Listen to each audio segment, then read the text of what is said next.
Telefon berbunyi.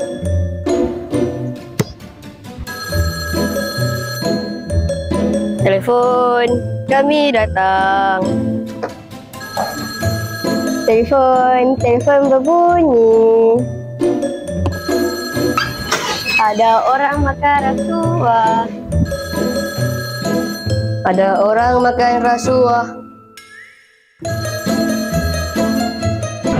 Ada orang makan rasuah di sana.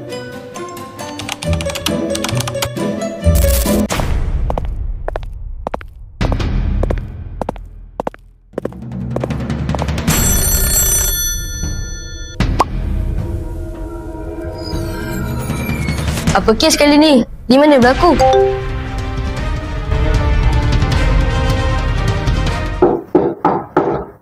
Assalamualaikum GB. Boleh saya masuk? Waalaikumsalam. Silakan masuk. Silakan Mr. A duduk. Berkaitan tender projek tu tuan, bagaimana?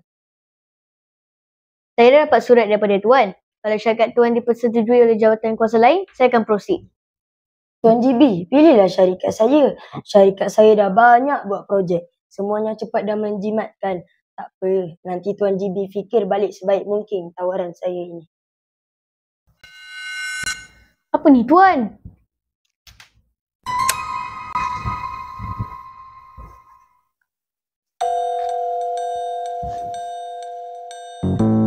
Tak apa Tuan GB, ambil saja.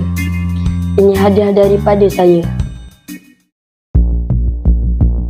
Nampaknya ada rasuah lagi. Si Mr. A ni buat hal lagi. Sekali ni, kita kena tangkap si In sampai dapat. Dah banyak rasuah dia buat. Dan projek dia buat sangat teruk.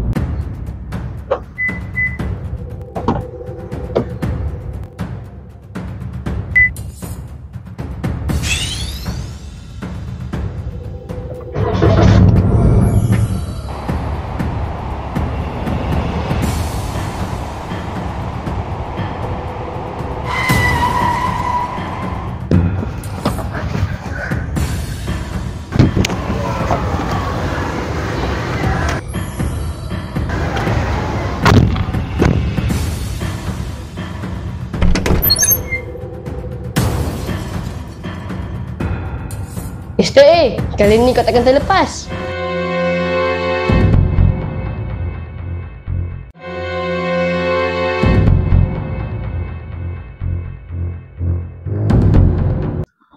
Aduh, Wonderscape datang pula. Mana nak lari ni?